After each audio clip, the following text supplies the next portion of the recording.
Hello everyone and welcome back to my channel. This is part 2 of a mini-series where we're taking a look at how to build a brickworks, or a place where bricks are made. We've already talked about making mud bricks, so next we're going to talk about fired bricks. So here are all of the choices that you're going to need to make to build a brickworks that are specific to fired bricks. And the first choice that you're going to need to make is what kind of bricks are you making in this brickworks? Now, since this is the fired bricks episode, I'm kind of assuming that you've already chosen fired bricks, but as I said in episode 1, we're going to be covering mud bricks, fired bricks, concrete bricks, and compressed earth blocks in this mini-series. So let me just give you a brief description of what they all are. Mud bricks are made out of mud and a binding material, which is usually something organic like straw or rice husks or something, and they're dried in the sun instead of fired in a kiln. Fired bricks are any brick that's generally made out of clay or shale and that's fired in a kiln. And Minecraft's brick item and bricks block are some examples of fired bricks. Fired bricks are basically the bricks that you think about when you think about bricks. And then there are concrete bricks.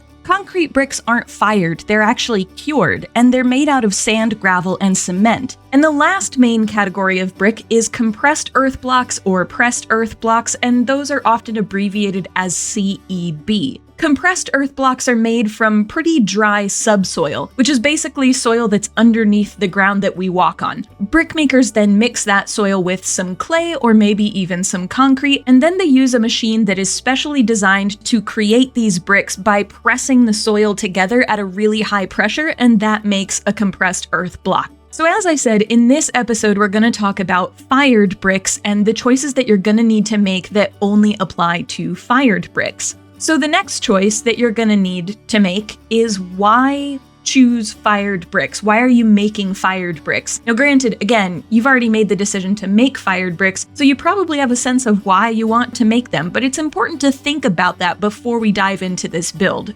Fired bricks are pretty quintessential, at least in places where I've lived, like the US and the UK. They are an orangey red color, generally the color that we think of when we think of bricks, and where I'm from in the United States, they were used to build a lot of buildings and factories and warehouses for a very long time. Fired bricks are made out of clay or shale, and they are the only bricks that are fired in a kiln. That's why they're called fired bricks, right? So they're fired in a kiln a lot like pottery is. Firing the bricks changes the chemical structure of the clay, so that the bricks get a lot stronger than they would be if we just dried them in the sun, or just dried them in general, instead of firing them. Firing the bricks also makes them a lot less likely to fall apart or to crack and things like that. So basically, the minerals in the clay, what happens when they're fired is that the silica and the alumina and the lime and such, all of those things that are in the clay, they vitrify when the brick gets fired. And what that means is that basically the minerals in the clay start to turn into glass. Now, just to be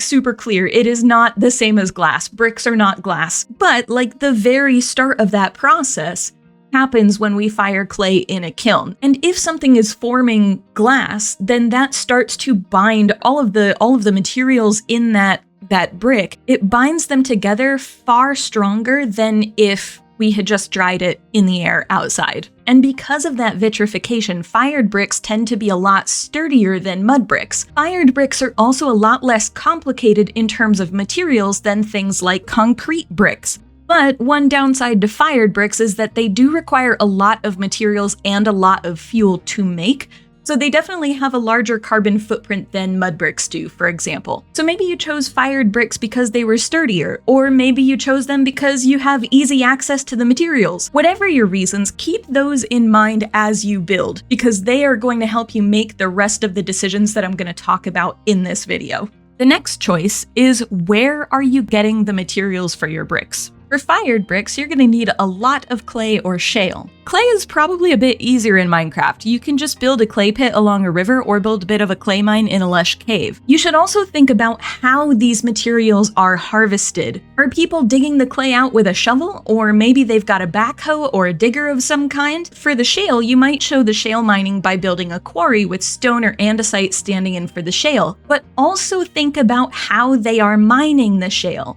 Are they using pickaxes and a pulley system to bring it to the surface?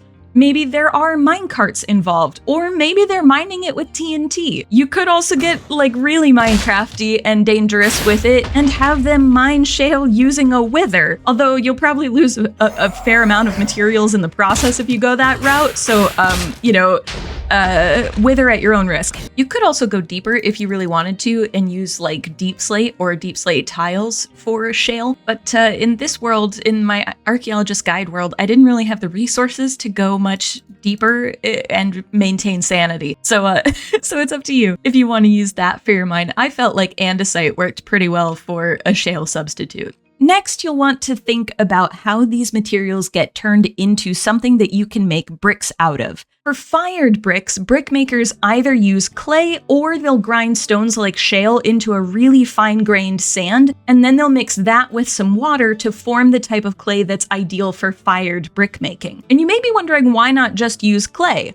Well, firstly, a lot of brick makers do just use clay. They have access to clay that's good for brick making and they'll use that. But grinding shale down and then adding water gives brick makers a lot more control over how much water is in the clay that goes into their bricks, which means that they have a lot more control and predictability over how long the drying process might take or the firing process, and they can be a bit more sure about how uniform their bricks are from one day to the next in terms of materials. So you could build something that will grind shale down, and maybe also some place for shale to get hydrated or for clay to get kind of worked together so that it becomes a uniform clay. I went with a basin made out of cut copper and then used some grindstones connected to a stone brick's wall structure just to look like some kind of grinding machine for the shale. For brick makers who are using clay instead of shale, there might be a little less to build here, but I would imagine that the brick makers might work the clay a bit just to make sure that it's all the same throughout the entire batch of clay. They might also add some sand or some other materials just to make the clay a little bit better for brick making. Okay, next choice. Where are you making the bricks?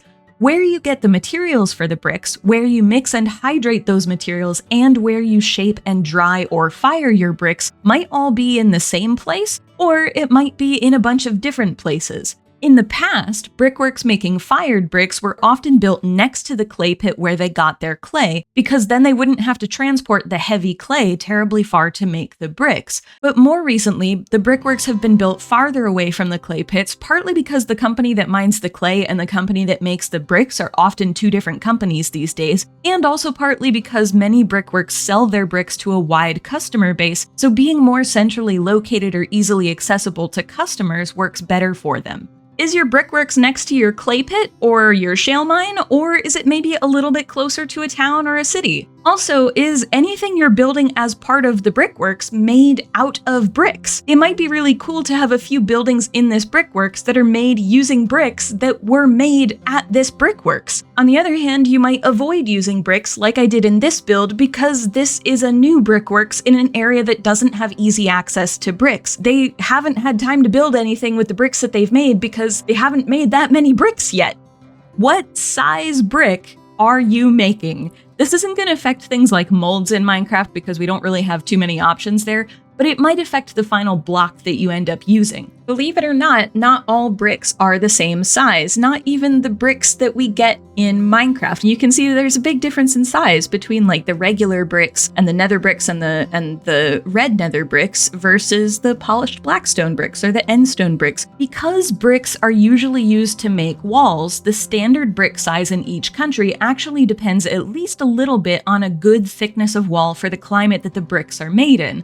So here you can see that Russian bricks are larger than Dutch bricks, and that's partly because it is a lot colder in Russia than it is in the Netherlands, and a thicker wall is better in Russia. But as you can see in the brick item, the dimensions of individual bricks are also relative to each other so that they can fit together properly. So the length of a brick is usually 2 times the width of the brick plus enough space for some mortar so that you can lay the bricks perpendicular to the layer below as you build up. The thickness of the brick is also half the size of the width, with a little room for mortar again. Now here is something fun that I realized when making this video. You see this block right here, this lovely bricks block? This is made with bricks that don't match the ratios that I just told you about. That's right, Minecraft's bricks as the full block aren't the correct proportion to fired bricks in real life. And they're also not even the correct proportion to the fired bricks as the item in Minecraft. In fact, the fired bricks as the item is probably closer to the correct proportions than the brick block itself. So here we have bricks that are 7 pixels long. So half of that would be about 3 or 4 pixels for the width. We don't have the width, but we can have it again to get the thickness, which means that these blocks, these bricks, should be only 1 to 2 pixels thick instead of 3. So actually, these bricks wouldn't fit together like traditional bricks do.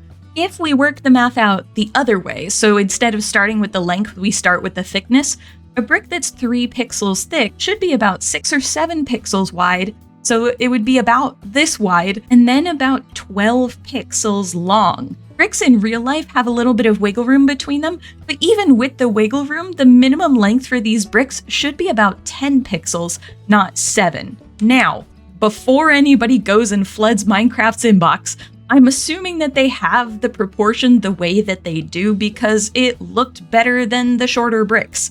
But now you know, so you're never gonna unsee it. You're welcome.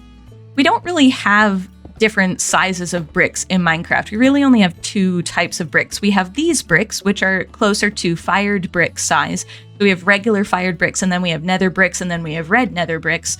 And then we have the sort of stone brick size options. And actually, hold on, we have 3 different sizes. I'm realizing. So we have these with the stone bricks, the deep slate bricks, the end stone bricks, and the polished black stone bricks. And then we have something that's kind of in between with the quartz bricks. Here, let me put this over here. The quartz bricks and the mud bricks, which I'm realizing are using a similar pattern to the quartz bricks. So one of the things you might have to do is figure out what's more important to you, the color of your bricks or the size of your bricks. And you may have to make decisions based on whichever of those you care about more. And then you could also use something like prismarine bricks, which are called bricks, but I'm not sure that they would count as bricks in real life. And you have the cut copper blocks, especially the oxidized and the weathered cut copper blocks. And those could be different brick sizes for you as well. If you like the color or you like the shape, you could go with those too. What color are your bricks?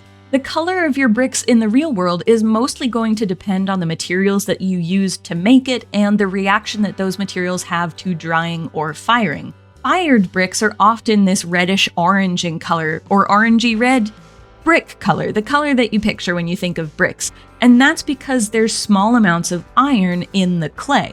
When the iron is fired in what's called an oxidizing environment, which basically just means a kiln where there's a decent amount of oxygen, the iron oxidizes. Just like copper oxidizes in Minecraft, the iron will oxidize into that rust color, and it turns the bricks orangey red. But you can also make fired bricks other colors if you either work in small amounts of other minerals into at least the surface of the brick, or you cover them with a glaze or something else that would color them differently. So white, yellow, browns, and grays are pretty common brick colors. In Minecraft, we also have several color options for bricks, although a lot of them only have one specific size. So you might find that your color's already decided for you based on the size that you chose, or you might realize that whatever color you're choosing, that kind of answers the question of what size of brick you're making. If you can't get both the size of brick and the color of brick that you want, it's worth thinking about which one is more important to you, the size of the brick or the color, and then going with whichever one that is. So end stone works really well for yellow or buff colors, while stone bricks works really, really well for gray colors. Polished black stone bricks, deep slate bricks, or deep slate tiles are really good dark gray or black colors, and quartz bricks are really good for like bright white bricks. It's a little bit unusual, but you could use oxidized cut copper for a cyan or greenish brick if you wanted to, and nether bricks are a really great deep red or purpley color. Or like red nether bricks, they're just kind of a bright red color too. You could also use the other cut copper blocks if you wax them, but they do tend to have a little bit of a shine to them because they are intended to be copper, so play around with it and see if it's going to work for what you're trying to do. Because fired bricks are fired in a kiln, we also need to talk about how colors change in a kiln, and we also need to talk about glazes. So first, let's talk about the kiln. Fired bricks can be different colors based on the environment of the kiln that they're fired in. Bricks are that typically orangey red color because they're usually fired in what's called an oxidizing environment. And what that means is that basically there's a lot of air in the kiln when the bricks are being fired. There's a lot of oxygen in the kiln when the bricks are being fired. In Minecraft, copper will oxidize, right? So the longer it's exposed to air, the more it will turn this greenish color. In the real world, when iron is exposed to air, it will also oxidize, and that's where rust comes from. So, when clay is fired in a kiln that has lots of air flowing through it, or as I said, lots of oxygen, which is why we call it oxidizing, the iron that is in the clay will oxidize and turn the brick that orangey red color like rust. That's where it's coming from. It's from the iron that is oxidizing inside the clay. But if the brick is fired in a kiln that has very little air flowing through it, which is called a reducing environment, so basically there's almost no air in the kiln. So instead of turning red, in a kiln where there's very little oxygen, the iron in the clay will actually turn the brick like a black or a very dark brown color. So you can actually get different colors of bricks just by firing them with different amounts of oxygen in the kiln. You can also get different colors of bricks by covering the surface of the brick with glaze, just like potters might add glaze to their bowls or cups or their other ceramics. So glaze is a glassy covering that you add to the surface of ceramics that will color them basically any color that you want. Because glaze is glassy, it also makes the surface of the brick really smooth. Although there are glazes that don't make ceramics smooth and shiny, they're matte glazes, and it's also a whole thing. Bottom line is that you can use glazes to get a lot of different colors of brick. So if you're wanting to have a fired brickworks that makes bright green bricks, that is definitely possible. You could 100% make that and it would be accurate to what's possible in reality. Which brings us to the next choice. How are you shaping your bricks? Just as there are a few different materials for brick making, there are also a few different ways that you can shape the bricks. The simplest way is by pressing the materials by hand into a wooden mold that is the shape and size that you want your bricks to be, or at least the size you want them to be before they're dried. Remember that there's a lot of water in these bricks, so when they're dried or fired, they're gonna shrink a little. So you do need your molds to be a little bit bigger than the size that you want your final bricks to be. But the easiest way to shape them is by pushing as much material into that mold as you can. In the real world, brick makers will coat these molds in sand or oil so that the clay doesn't stick to them, so you can use the mold over and over really easily. So like I said, you can press all of these things into the mold by hand, and that's the most common technique that we see in archaeology until the later 18th century and into the 19th century. And in the early 19th century, we see the development of what is called a pug mill. Now, pug mills are machines that extrude or push clay through something called a die, which is basically like a stencil sort of tool that shapes the clay to have the right width and thickness for the bricks that you're trying to make. Brickmakers push a lot of clay through these pug mills so that it forms this long cable of clay that's the right width and thickness for the bricks, and then they cut that cable to be the right length by pushing it through a wall of wires. That way, you end up with lots of bricks that are nearly identical sizes, which is exactly what you want for a building material. The earliest pug mills actually only formed clay chunks that were the right amount of clay for a brick. So the clay was basically pushed through the mill and cut with a series of knives, and then gravity made the clay fall to the ground, where workers would pick it up and bring it over to press it by hand into the wooden molds that I mentioned earlier. But as the technology developed, pug mills ended up doing a lot more shaping of the bricks, which meant that brick makers didn't need a molding station at all anymore. You can use pressure to mold fired bricks too. So dry pressed bricks, or often just called pressed bricks, are bricks that are made by compressing nearly dry clay into the steel mold. These types of bricks, these dry pressed or pressed bricks, they're often a lot denser than fired bricks that are made from wet clay, and they usually have cleaner edges because of the pressure that's being used to push it into the mold. But they do take longer to fire, and they need a lot of force to compress the brick to the right density, so they tend to be a lot more expensive to make. This is honestly a bit difficult to show in Minecraft. You could use like flower pots or maybe like wooden bowls in item frames, or if you're using mods where you can place something like a wooden bowl, that works too. But even these are kind of, they're not the greatest. I ended up putting trapdoors over a clay block, and that, I would say, works pretty well in vanilla Minecraft. You could also use unlit campfires. This one kind of works, but it worked less well than the trapdoors, I feel like. Mostly because you can easily see that the clay is underneath it, whereas these, they look, from above at least, they look a little bit more like clay has been packed into a mold. You could maybe also do something with shulker boxes where like opening it up and then closing it, there's something about closing it that molds the clay into what you want it to be, and that could be pretty cool. You could also use cauldrons and use those as molds instead. Those, unfortunately, are the easier builds in Minecraft. How do we build a pug mill? Questions I never thought I'd ask myself, but you know, here we are. I'm gonna take out this row of stuff. I know it's a good build, but we're gonna lose it. We're gonna lose half of it. We still have most of the build over here. Okay, so one of the issues with a pug mill is that it can be relatively small. I don't think we can easily do something small here in Minecraft. So we're gonna build something on the larger side. We do need some kind of table where these things are being extruded to. And then we could maybe do like a hopper. And then if we do something with stairs, maybe to form like a basin at the top, we could also use a cauldron. I wish we had like metal stairs. I mean, I guess we have copper stairs. Let's do some waxed exposed copper stairs, cut copper stairs like I had for the basins over here for mixing and such. Let's do this. Okay, I think we should have a trap door there that is then bringing, I guess, blocks of clay, because we don't really have anything that fits the mold necessarily. What am I? Here we go. We can get rid of that. So if we have a block of clay there, and then we have another block of clay here, and we kind of want maybe a hopper. Oops, hold on. Let me use creative mode properly. If we do that there, and then we get the stairs around the hopper so that they're forming almost like a funnel into the funnel of the hopper. So the downside is that it looks like this weird square on top of a hopper just because the stair textures don't really align. So we could put stairs underneath, but at that point, why do we have the hopper?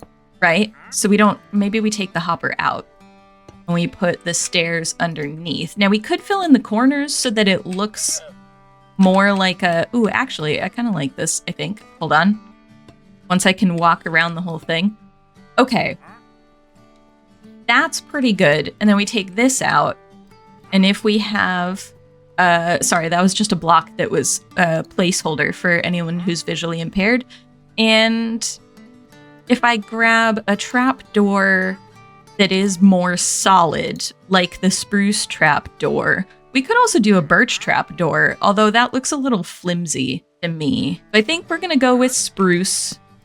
I think that works the best for now. Do we have like a slab? I guess we could do one that matches the copper. So the exposed cut copper slab on the bottom. Yeah, that kind of works. The only downside to this is that I don't know that we have an easy place for a lever, but I guess we could put one up at the top. Do I want stairs or do I want a ladder? I feel like stairs are a bit more solid. Okay, and then if we put a lever on this corner here, here's the window. Or we could put it on that side, but I feel like you want to be able to see if the lever is on or off. That works. You know, I was not expecting that to be as relatively straightforward as it was, but I think we've built a pug mill. It's a really big pug mill, but it's a pug mill. The next choice is, are you going to frog the bricks? This is going to be difficult to show on the bricks in Minecraft, but bricks in real life often aren't completely solid. they usually have an indentation on one side, which is called a frog. The frog makes the bricks lighter and saves on material, but it also gives a really good spot for a full layer of mortar to fit between brick layers. Here in the UK, bricks are always laid with the frog facing up, so the same amount of mortar gets spread between each layer and so that mortar doesn't fall out when tipping the brick upside down. Frogs in bricks also became a really good place to stamp the manufacturer's name onto the brick that they were making. Branding is important, especially if you've got multiple brickworks in the same area. If your bricks are good quality, then you want masons or construction teams to know what brand it is so that they can come back to buy bricks from your company instead of someone else's. Archaeologically, when we find bricks that have been used in like a building or something, we can usually tell if there have been changes to the building or maybe certain areas where they like patched a wall or something because we find bricks made from multiple different companies. Maybe one company went out of business between when the building was built and when the patch was needed. Or maybe somebody else bought the building and had their own preferred brand of brickmaker to use. So, how do we show frogging in Minecraft?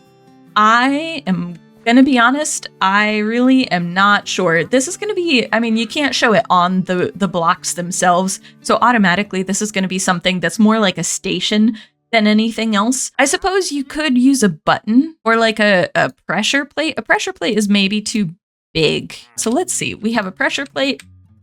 That's a little too big. The button is probably a little too small. The flower pot.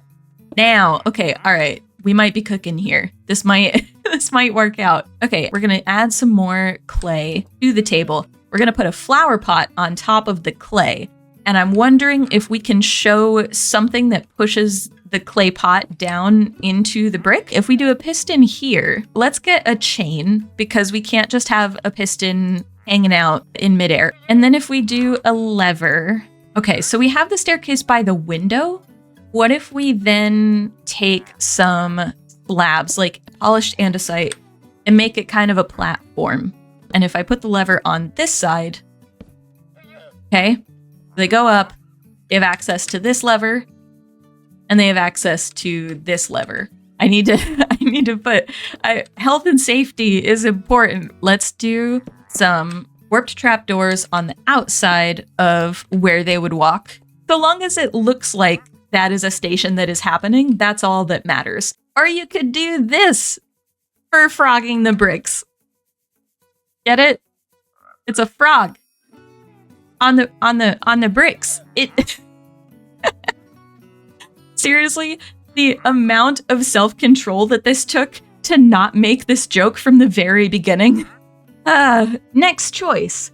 How are you drying your bricks? For fired bricks, if you're using something like a Hoffman kiln or a Bull's Trench kiln to fire your bricks, which I will get to in the next choice, then you don't need to worry about a separate area for drying the bricks because they're gonna dry in the kiln as part of the firing process. But if you want a smaller kiln that you just use for firing the bricks, you're going to need to dry your bricks for 20 to 40 hours at 50 to 150 degrees Celsius or 120 to 300 degrees Fahrenheit. So you could build a larger oven sort of room that can dry these bricks out with a slower and lower heat than the firing kiln that you end up building. Choice number 11, how are you firing your bricks? So let's get into this firing technique because there are a few different ways that you can fire fired bricks, and oh my goodness, are they interesting. So buckle up everybody, we're going on a brick kiln extravaganza tour.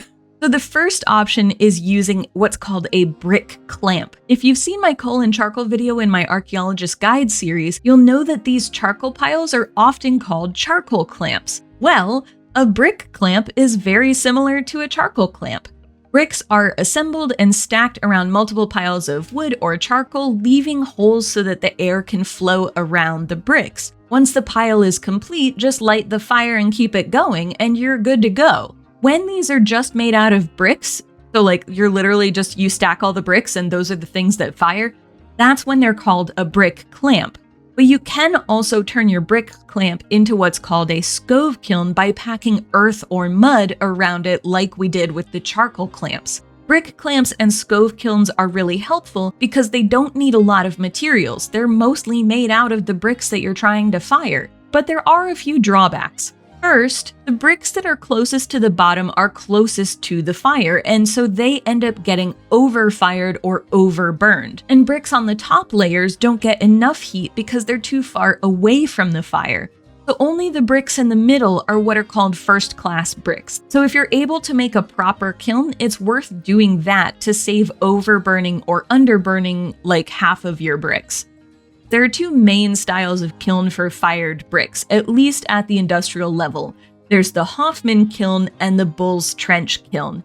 The Hoffman kiln was first patented in 1858 in Austria by Friedrich Hoffmann, and he eventually patented it in many countries in the years and decades afterwards. The Hoffman kiln is a building that is either circular or elliptical. The original design was circular, but basically it became elliptical really quickly, or even rectangular, depending on where it was. And it's often about 15 meters or 50 feet wide and about 60 to 150 meters or 200 to 500 feet long. These are big buildings. They're often made out of bricks themselves, but I'm just going to make mine out of andesite just so that it contrasts a bit better with the bricks inside and you can see how the bricks are being made. I'm also going to build a kiln on the smaller side just because I have recently built 11 Egyptian pyramids. I am aware of how big 150 meter, 150 block wide buildings are, and I don't need a building here that's 150 blocks wide. Hoffman kilns have chambers that sit side by side all around the kiln. Each room is connected to the one next to it by openings or holes that allow warm air from that room to flow into the one next to it. And each room has a pallet of bricks at different stages of drying or firing. Not different stages within the same room, each room is at a different stage. In a Hoffman kiln, there's a fire that gets lit in a specific chamber to start the kiln. But once the fire gets going properly and bricks are loaded into the chambers, the fire then moves from chamber to chamber. Temporary barriers like iron sheets are fitted between sections from the top of the kiln so that they can close off one chamber from another. The fire in the kiln actually burns continuously, and when I say continuously, I mean like it never goes out. There are some fires in Iran that have been burning for 35 years straight. While the bricks in one room fire, the residual heat from the firing room moves through the openings between the chambers into the room next door and dries the bricks in that room so that they can be fired next. So the fire is simultaneously firing the bricks in the room it's in and drying the bricks in the room it's going to next. The fire moves around the entire building through opening and closing dampers and flues, and also by moving through something called trace holes, which are holes in the lower part of the chamber walls or stacks of bricks that are generally stuffed with paper initially, and then the paper burns as the fire gets closer so that the fire can pass through to the next chamber. How cool is that? And then chambers where it's open and new bricks are being laid, those chambers draw cold air in from the outside to cool the bricks down. Once a chamber has properly cooled and the fire has moved towards the other side of the kiln, the brickmakers can open the wicket or the outside door to the room, pull out the fired bricks, and load in more unfired bricks to get fired when the fire comes back around. Seriously, I still can't get over how cool this is. So that's the Hoffman kiln, but what's a Bull's Trench kiln?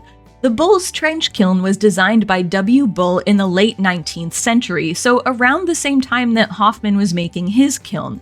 The Bull's Trench kiln can also be circular or elliptical, and it also has chambers where bricks are stacked, and then the fire also moves continuously around the kiln.